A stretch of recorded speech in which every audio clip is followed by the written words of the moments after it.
Na asante sana mtazamaji kwa kuendelea kutizama Sema na Citizen. Ukiwa sasa umewadia ule wakati wa sisi kuingia ndani ya jukwaa la afya, na hii leo kama nilivyokueleza ni kwamba tunaangazia malezi ya watoto. Haswa msimu huu wa likizo. Tunajua kwamba watoto wako likizo. Je, watoto wetu wanafanya nini nyumbani? Ni muda gani ambao tunatumia kuwa nao sisi kama wazazi ama walezi? Na wale wenye mahitaji maalum, je, hivi sasa wazazi ama walezi wanafanyaje? Maanake tunajua wakati mwingi wazazi wanachukua muda wao kupeleka watoto shuleni ama kupeleka katika vituo maalum ambako kule wanahudumiwa. Lakini hata vile vituo navyo hufunga na inabidi mzazi akae na mtoto wake. Je, wewe kama mzazi unajua ni vipi ambavyo unastahili kukaa na mtoto wako ili isije ikatokea pale purukushani ukaanza kufikiria mambo mengi tu? Ndio maana basi hii leo ndani ya studio tumekuletea wataalam ambao watakuwa nasi kuanzia sasa hadi majira ya saa 7 ambapo tutakuwa tunakamilisha. Tunaye Dr. Neema Lema, yeye ni daktari wa watoto na yeye pia ni mama ambaye ana mtoto mwenye mahitaji maalum. Karibu sana daktari. Asante sana. Na asante kwa kukubali kuja hapa kuzungumza kama daktari na pia kuzungumza kama mama. Asante. Na upande wake huo mwingine tunaye Felix Nyamwea. Felix yeye ni mtaalam wa tiba ya mazoezi. Ananiambia kwamba kwa kiwango kikubwa yeye anashughulika na hawa watoto wenye mahitaji maalum. Karibu Felix. Asante sana.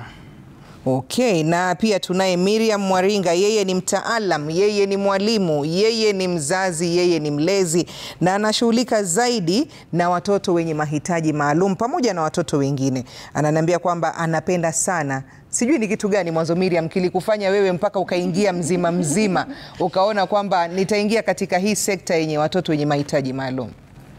Asante sana. Kupenda tu watoto. Mimi napenda tu watoto na napenda watoto wakipewa heshima yao. Wakati mwingi nahisi ya kwamba watu wazima hawaheshimu watoto ama kuwashughulikia vile inavyofaa. Kwa hivyo nilitaka tu kuona watoto wana furaha, wanashughulikiwa vizuri. Na baada ya kutaka, ulichukua hatua gani ya kwanza mpaka ukafika hapa ulipofika? Hatua ya kwanza nilienda kusomea ualimu.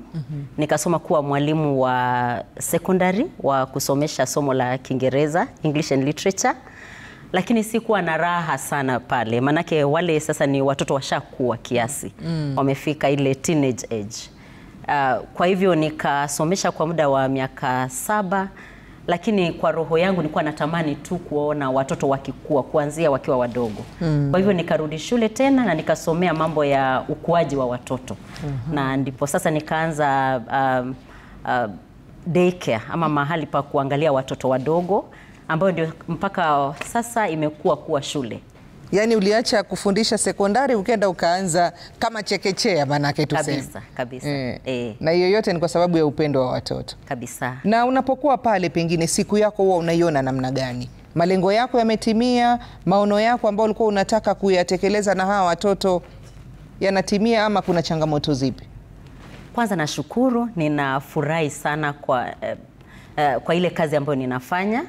Manake wajua wakati unafanya ile kazi ambayo unapenda, kila siku unatamani kuamka ukienda kazini. Kwa hivyo huwa nafurahia.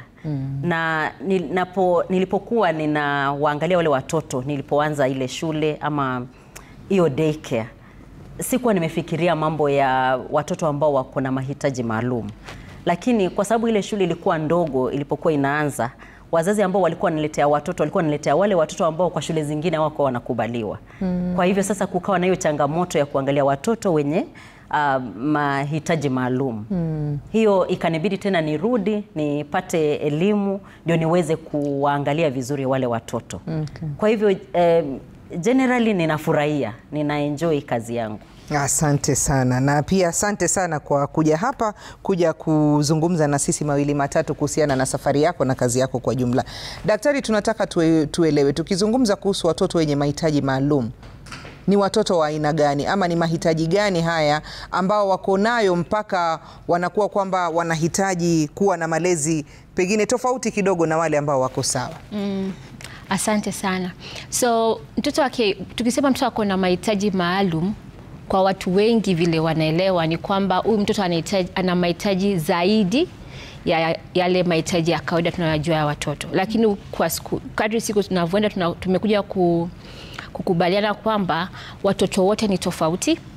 Na kwa sababu watoto wote ni tofauti, mahitaji yao ni tofauti. Na so watoto wote ni maalum really. Wanahitaji wote, kila mtoto anahitaji mahitaji yake, na tukitumia hivyo tunatamani watu waache kukompea watoto. Yeah, kwamba watoto wote ni tofauti na mahitaji yao ni maalum kutokana na pale wapo. Kuanzia umri kama Miriam alivyosema, kuanzia umri wa mtoto, then vile anavyokuwa, alipata lishe bora, alipata nurturing care, alikuzwa vizuri, and I think hiyo ndio kitu Miriam ana insist, alikuzwa vizuri, mazingira yake ni gani. So hayo yote ndio vitu ambavyo unakuta watoto wanaangalia mahitaji ya hao watoto.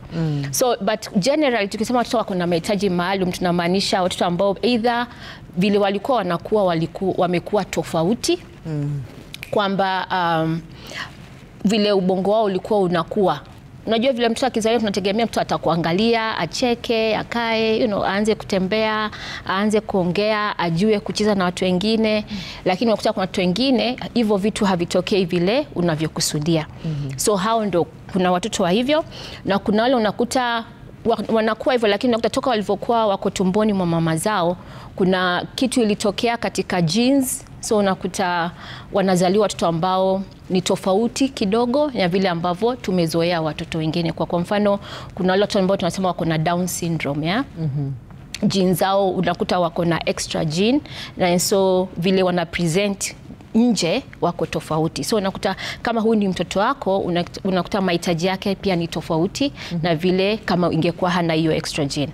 Na kuna wale wengine unakuta walikuwa tu walizaliwa vizuri, lakini katika hiyo safari ya miezi ya kwanza, miaka ya kwanza wakaugua.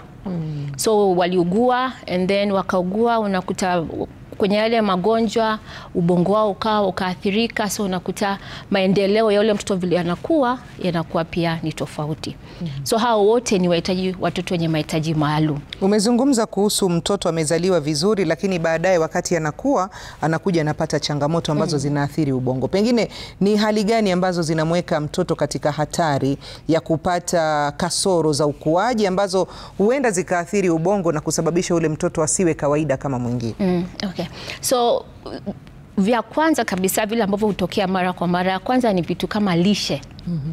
So unakuta mtoto ambaye amekuwa kwenye either mazingira duni, kwamba hakupata chakula kinachohitaji, ama kuna wakati walikuwa wanaenda hawapati chakula, wanapata utapiamlo. So utapiamlo una affect ukuaji wa mtoto, ubongo wa mtoto. Na unakuta hao watu watakuwa sawa physically, maybe huko mbele anaweza kupata chakula, lakini kama ile window period hapa katikati hawakuwa na vile virutubisho vya ubongo vinavyohitajika, hawezi kufikia kiwango kile ambacho angetegemewa kufikia. Then vitu vingine unakuta mazingira, mfano watoto waliokulia kwenye sehemu za vita, ama waliokuwa kwenye nyumba ambazo kuna violence. Unakuta wazazi wanagombana kila siku, mzazi ni mlevi, mzazi anatumia maybe madawa ya kulevya. So unakuta hawa watoto wako neglected.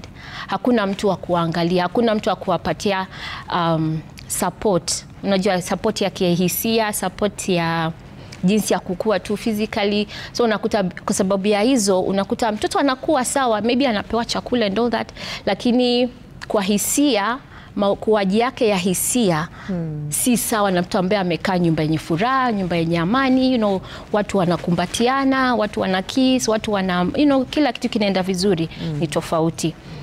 Na pia unakuta wale watu ambao unakuta wamekuwa and then mfano magonjwa sema ambazo kuna magonjwa kama malaria, magonjwa kama typhoid, kuna mengine inaitwa meningitis. So hayo magonjwa kama hayatagundulika mapema na kupatiwa tiba mapema, yanaenda kuaffect ubongo wa huyu mtoto. So kuna yale mengine unakuta effect zake, unakuta mtoto anakuwa kipofu, anakuwa bubu. Mwingine unakuta alikuwa mzima lakini anakuja anatoka hospitalini hata kaa tembee tena. Yeah. So ni vitu vingi vinaweza kutokea, ama kuna yule mwingine unakuta alipata ajali, kuna wale watu ambao walikuta maybe mzazi alipotea, alifariki. And so yule ambaye aliachiwa atunze mtoto na really hakuwa katika maisha ya mtoto. So really huyu mtoto alikuwa peke yake. alijifunza kuwa mtu mzima peke yake, na kama alikuwa na watoto wadogo zake unakuta inabidi achukue hiyo responsibility. So ukuaji wa huyu mtoto ni tofauti sana na ukuaji wa mtoto ambaye alizaliwa kwenye mazingira yenye amani, yenye kila kitu. Kuna neno hapo umelizungumzia ukasema vitu vingine ambavyo vinachangia mtoto kupata kasoro za ukuaji ni virutubisho ambavyo anastahili kupata ili kuweza kukuza ubongo wake vizuri. Unajua ukitaja lishe ni kitu muhimu sana katika hili jukwaa letu. Manake tunasema daktari tupatie yako, lakini pia tuambie ni lishe ipi tutaitumia ili tuweze kuhakikisha kwamba tunaishi na afya bora. Na kumbe pia katika mahitaji maalum ya watoto kuna virutubisho. Je, yule mzazi ambaye anakutizama kwa sasa na mtoto wake ni mdogo, hakikishe katika lishe ya ule mtoto ni virutubisho gani ambavyo havikosi vitamsaidia yule mtoto katika kukuza ubongo wake na pia awe mtu ambaye ni mkamilifu. So kwenda kwenye lishe, tunaongea kwamba watoto wote kila wakati as much as ikiwezekana wapate mlo kamili. Na mlo kamili inamaanisha kuna wanga which is starch, kuna protein ambayo ni protein, kuna mafuta ambapo mafuta ni vitu kama njugu ama hata mafuta ya kupikia yenyewe ama matunda kama avocado, yeah? And then kuna minerals na vitamin. So minerals na vitamin unakuta kwenye matunda, kwenye mboga za majani, kwenye maji tunayokunywa yenyewe, yeah? So hakuna wakati tuna refrain, hatutaki kusema kwamba kula hii. Mtoto ni mtu mzima, ya kuna kichwa, kuna mkono, kuna moyo, kuna tumbo. Inabidi akue vile anavyokuwa kila siku. Kila sehemu yake ya mwili inatakiwa ikue proportionally, ya so mlo wote wa mtoto unatakiwa uwe kamili. Mlo wote wa mtoto uwe kamili. Kuna vitu kama samaki, omena. I always say hakuna chakula bora kama omena. Na watu wengi hawapendi omena kwa sababu ya harufu, sijui nini, lakini kuliko invest kukunywa maziwa kila siku. And sina shida na maziwa by the way, lakini kuliko invest kukunywa maziwa kila siku, it's 100 even 1000 times better kukula omena kila siku. Because kuna omega 3, of which omega 3 ukiacha kwenye omena utapata maybe kuna vitu kama shea seeds. Shea seeds is sio bei rahisi, sio kila mtu anaweza kuafford, lakini omena watu wengi wanaweza kuafford. Kuna calcium ambao kwenye mtoto ambaye anakuwa vitu mifupa, joints, muscles zote zinahitaji calcium. Moyo kufanya kazi unahitaji calcium, brain kudevelop inahitaji calcium, yeah? And also ina protein. So unakuta kitu kama ugali, omena, sukuma wiki ni mlo kamili, balanced kabisa, na glasi ya maji. Sawa. Tutarudi kwako, manake umetuambia kwamba ni afadhali mtu ale omena kila siku, lakini kula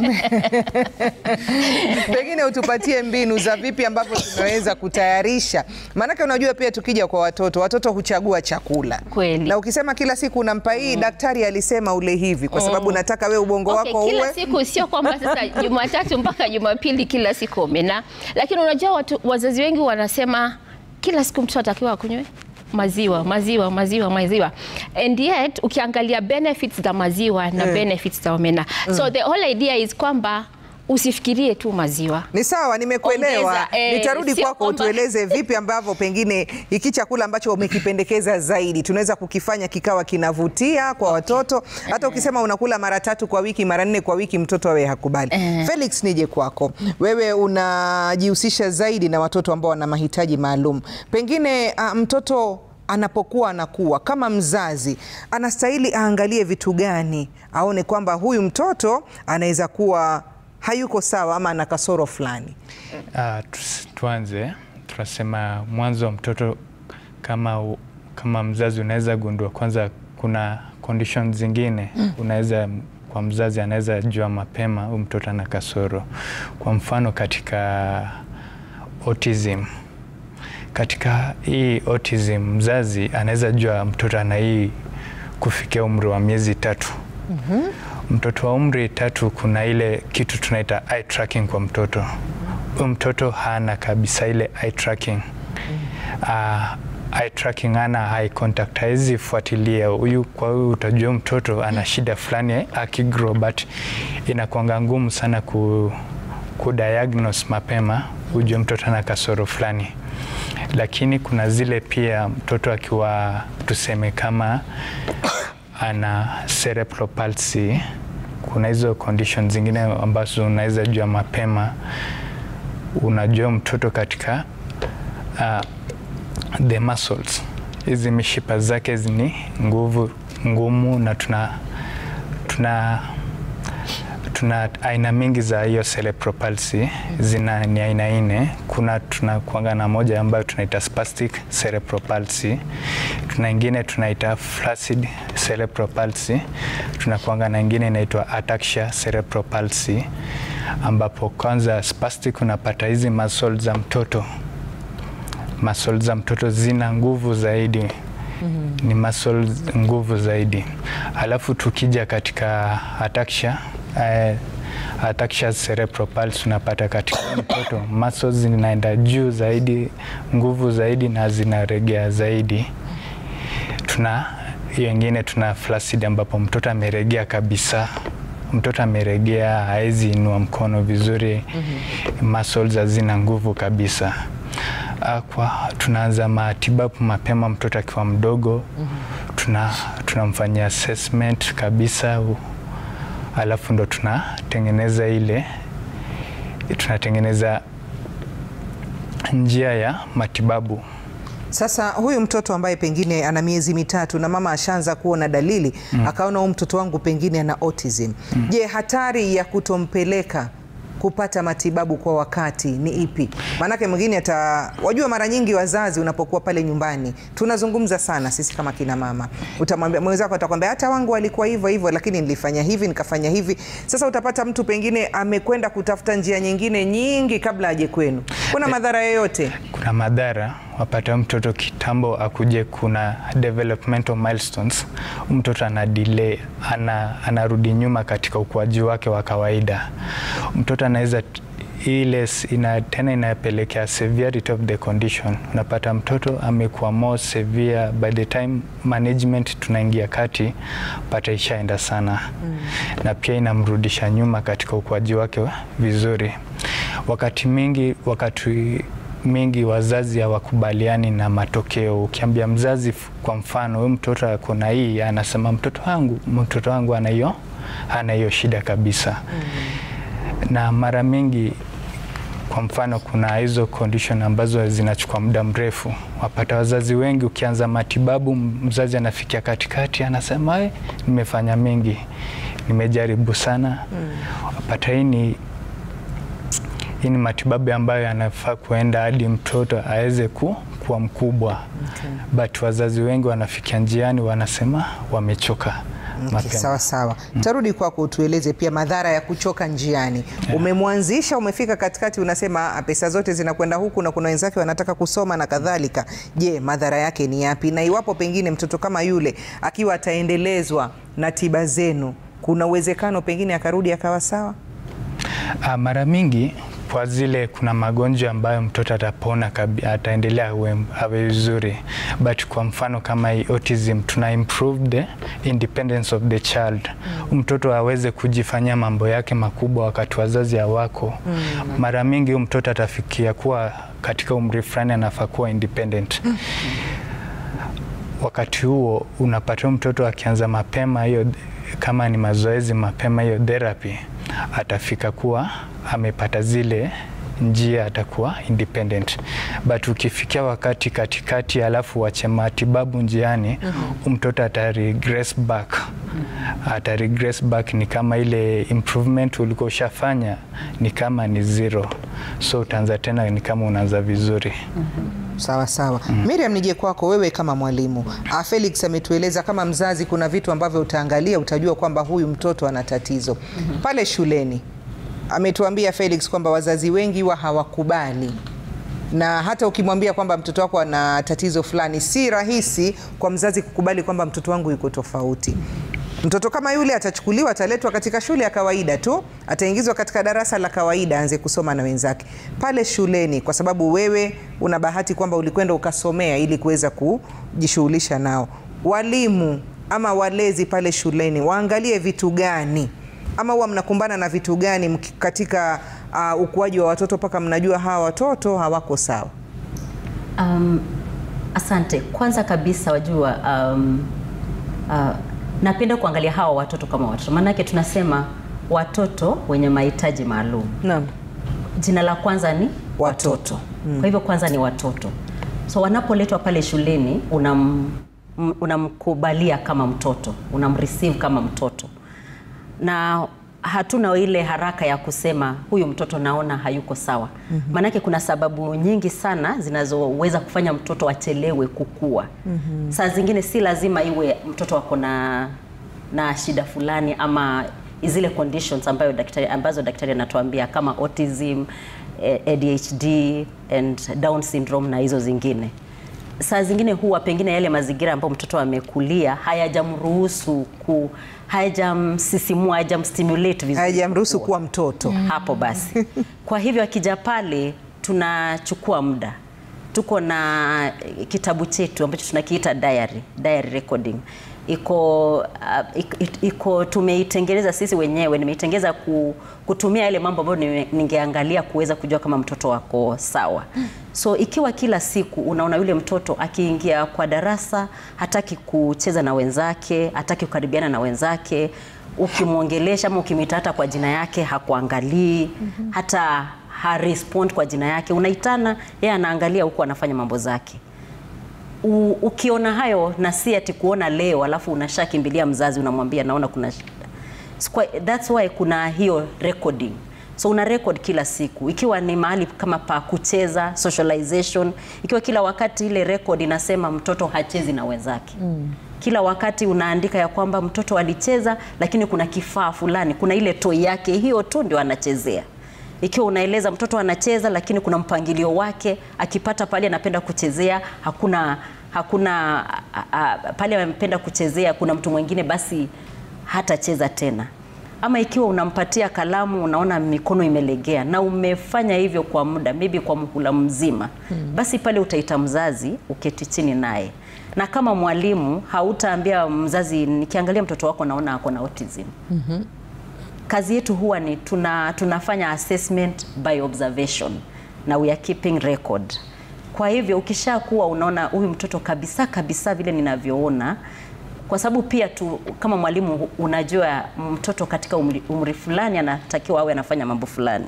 Iko unaangalia hiyo developmental stage na unaona pale mtoto yuko, unaona si sawa, unaketisha mzazi chini, unamuuliza maswali fulani. Wewe mara mingi mzazi huwa pia ashaona. Lakini si rahisi kukubali. Si rahisi kukubali. So wakati mwingine pia yeye inamtatiza na pengine amekuwa akingojea mtu.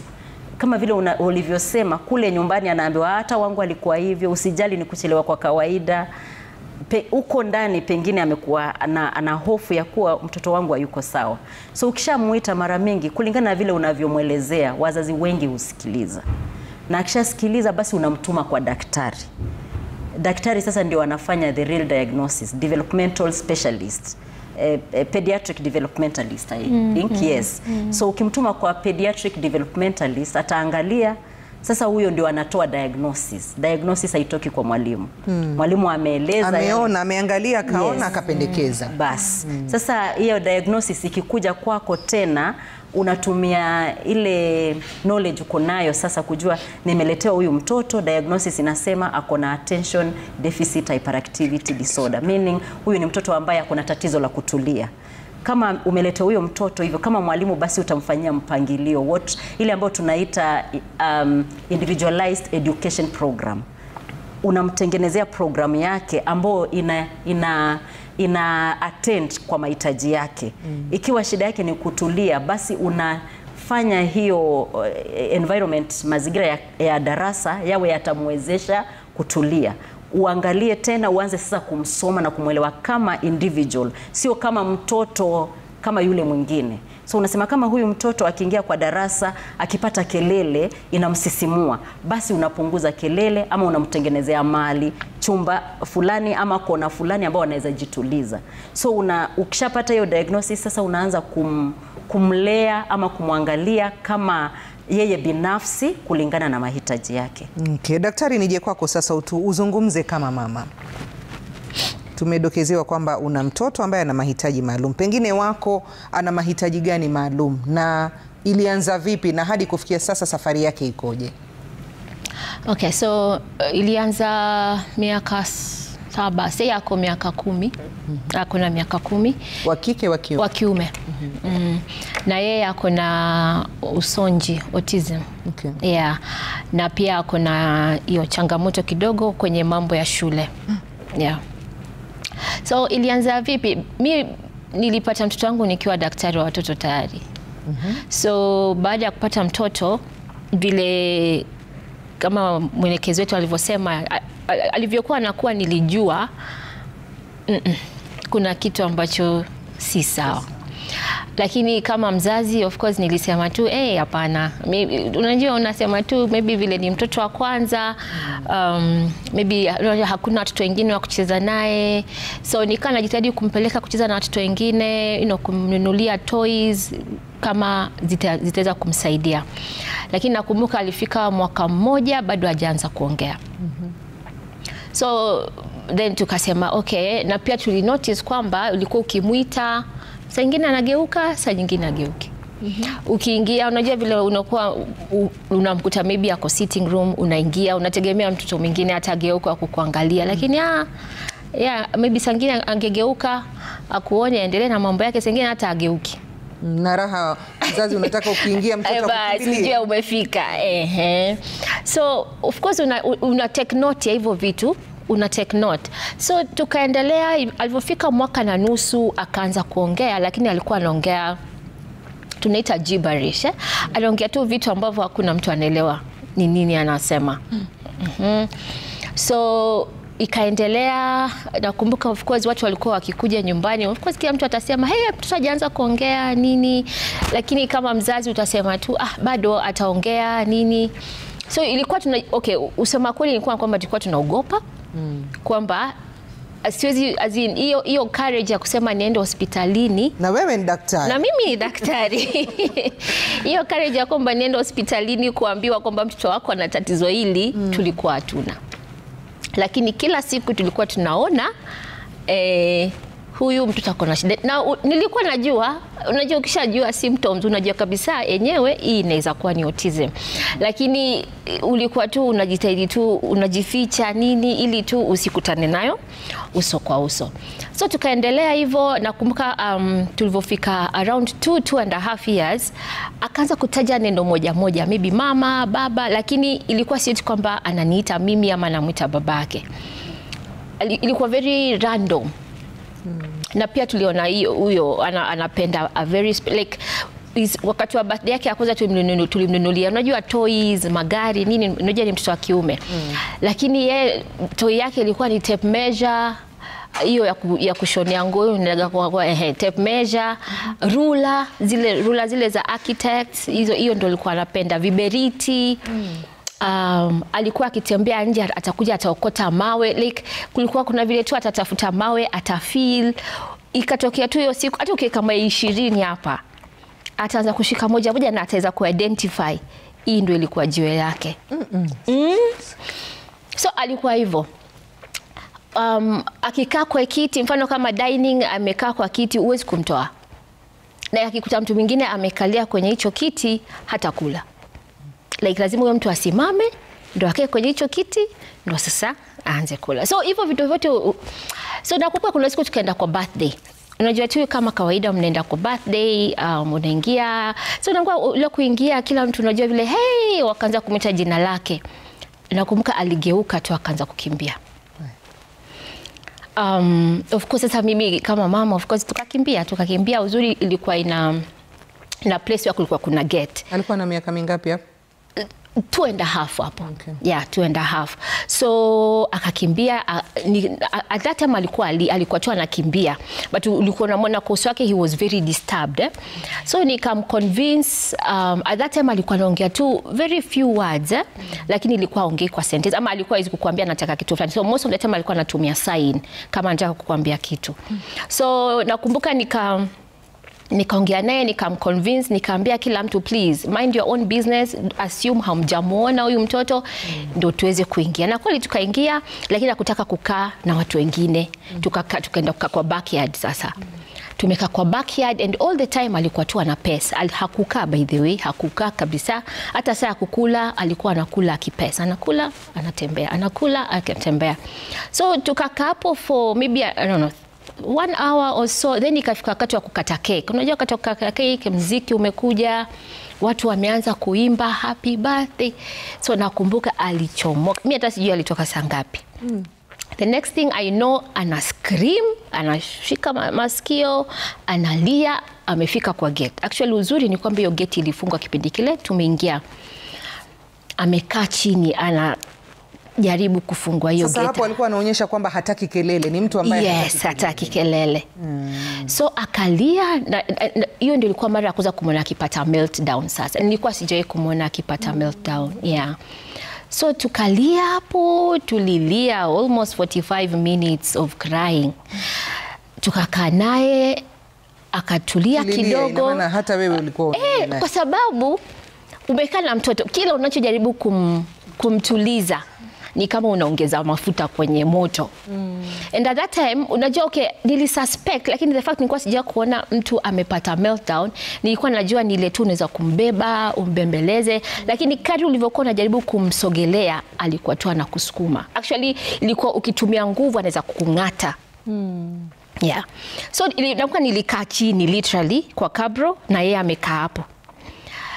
Tumekaa, so akalia, alivyomaliza akatoa na point kule gari liko like twende. So ilibidi tu tuondoke, hatukurudi tena ndani. And that time nilikuwa na mtoto mdogo, nilikuwa na second born tayari. So I remember that night nikasema tu okay, no. Siwezi kurudia kitu kama hichi tena. So that was on a weekend, and then the following week tukaongea na babake, so babake akampeleka kwa ajili ya diagnosis, and yeah, so that was one which was confirmed kwamba he's actually on the spectrum. Yeah, so that was it. It was not haikuwa si kitu rahisi. Actually sio kitu rahisi at all, kwa sababu that means kila kitu lazima kibadilike sasa. Kila kitu ilibidi tukae chini, you know what the implication, ilibidi mkae chini muangalie what are we going to do different, everything else had to be restructured. Sawa.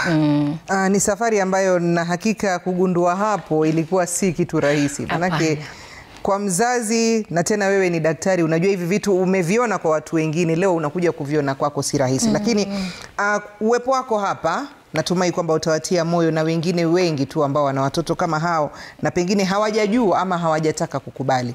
Mtazamaji, tunapumzika kidogo. Iwapo una swali lolote, iwe ni kwa daktari, iwe ni kwa Felix mtaalamu wetu, iwe ni kwa mwalimu wetu Miriam, tutumie kwa 22422. Kisha baadaye tukiweza tutafungua laini za simu uweze kuongea nasi moja kwa moja. Lakini kwa hivi sasa tunapumzika kidogo, alafu tukirejea Miriam atakuja tueleze hivi vitu vyote alivyokuja navyo hapa ni vya kazi gani, vinatumika vipi katika malezi ya watoto. Hayo yote ni baada ya muda usiokuwa mrefu.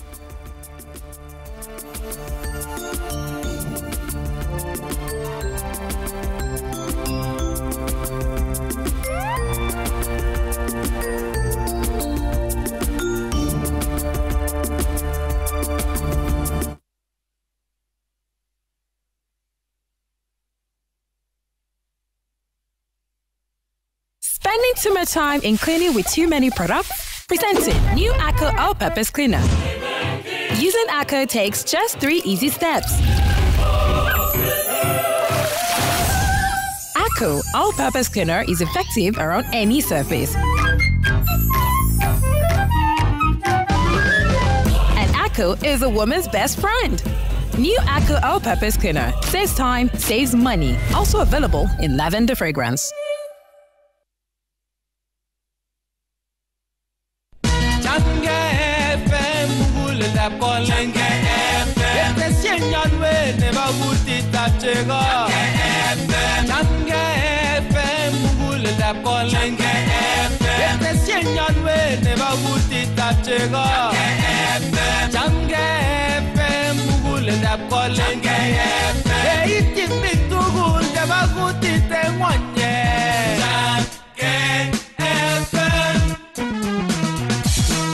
Chamge FM mugulelap kalenjin.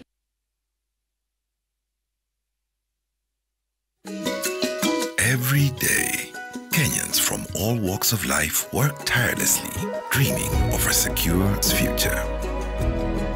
Introducing the Taifa Pension Fund, a pension product for all, offering a safe and secure way to save for retirement. A future to trust, to dream, to live, to lead, to grow. Taifa Pension Fund, your national pension scheme. Karibu nyumbani. Ushapanga Christmas holiday yako? Acha View Travel kusort na festive deals. Twende Costo for 4 days starting from 53,400 Kenya shillings ama vuka border and enjoy 5 days in Zanzibar from 806 USD, Cape Town from 1,617 USD or Dubai from 770 USD, all on per person sharing. Usiwachwe nyuma. Book your favorite destination this festive holiday now na uanze kulipa pole pole. Visit viewtravel.com or call and WhatsApp 0703 254 254. View Travel. Dream, explore, discover. Hammer down prices this Black November. Nakafu. Day 7 of daily crazy offers. Massive deals. Bigger discount. Lower prices. Unbelievable prices. Shop and save more than ever. Nakafu.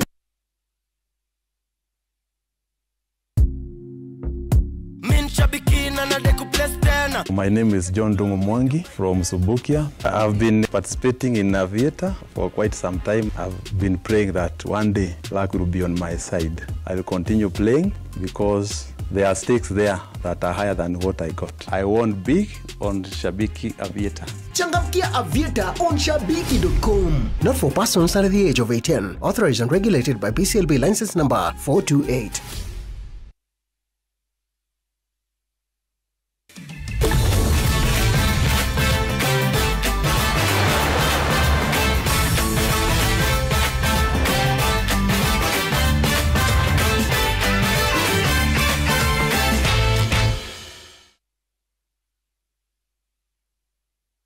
At Kidani Mabati, we provide strong and durable roofing solutions for homes and businesses. With our gauge 28 and 30 Mabati, available in various colors and finishes, you can choose the perfect style to suit your needs. Plus, we offer free delivery countrywide, ensuring your materials arrive safely and on time.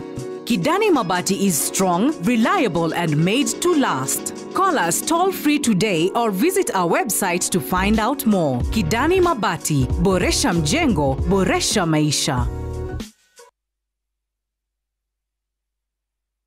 Citizen Duka, the home of discount. Najua unapanga kwenda shopping. Citizen Duka na Quickmart inakuletea ofa mpya ya mama mpenzi. For only 1,765 shillings unapata unga ya ugali ya 2 kg at 109 bob, unga ya chapati 2 kg at 149 bob, mchele ya basmati 2 kg at 649 bob, skari 2 kg at 279 bob, mafuta ya kupika 2 liters at 539 bob. Hizi zote ni less than 2,000 shillings, meaning una save 332 shillings ukitumia Citizen Duka. Piga *487*5#. Chagua Quickmart, then chagua mama mpenzi. Lipa na utapata message ya kwenda kuchukua package yako kwa Citizen Duka counter ya any Quickmart supermarket karibu na wewe. Citizen Duka, the home of discount.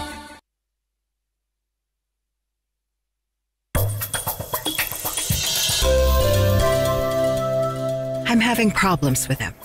He confronted you about the message on your phone. Yes, But the person who sent me that message is a nobody.